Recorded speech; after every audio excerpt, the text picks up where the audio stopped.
تورنمنت فوتسال که تحت نام جام اتحاد و همدلی در میدان فوتسال یاشلر خواجه موسی با حضور 16 تیم برگزار شده بود، با قهرمانی تیم فوتسال البرز و با نایب قهرمانی تیم فوتسال خورشید خراسان به پایان رسید.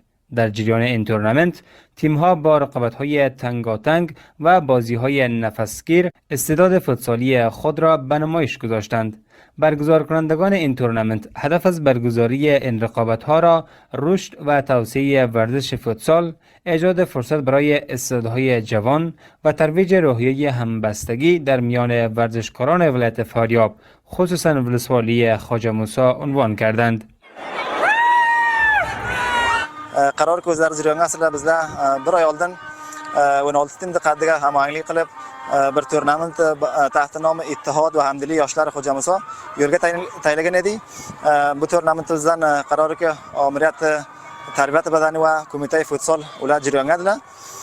Biz o'z shohidizki 16 tim edi. 16 timdan 2 tim finalga yo'l topgan edi. Kedar natija bu musobaqaga finalga Alburz va Xurshid Xorason edi. که مسابقه فینال به نفع 3-0 به نفع خورشید البرز خواجه موسی خاتمه یافته.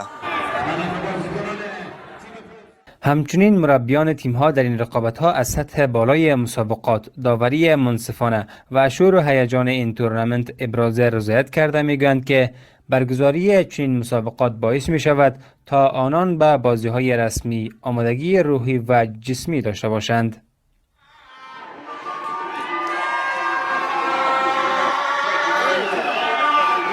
خب طبیعی دیگه بر گروه با شکل اتحاد اتفاق کلارن بر تورنمنت که سام aldı bu bir zahmet çeken, köprü telaş kılgan zaman ki biz netice zahmet talaşız olsanız tabii ki hoş olursunuz ve bilxusus makam havalide olgan bo'lsangiz. Bilxusus mas'ul temin injiner Seyim Nasratdan bir cihan teşekkür qilamiz.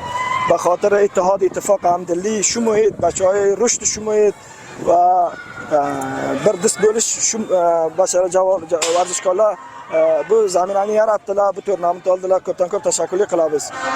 در ولسوالی خوجه موسی تورنمنت برگزار شده بود جا دارد.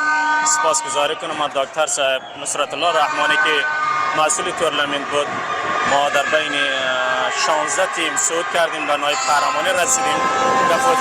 در فوتسال یاشلر خوجه موسی مقام دوم کسب کردیم و بار اول بچه‌ها بود. انشالله امید است که در آینده‌های نزدیک به تورنمنت تیم‌های زیادتری ما بتوانیم بتیم و یک ارمغان به جامعه خود بیاریم و اینجا فرق نمی‌کند، سه قوم زندگی می‌کنه، همه با هم برادر و برابر می‌باشیم.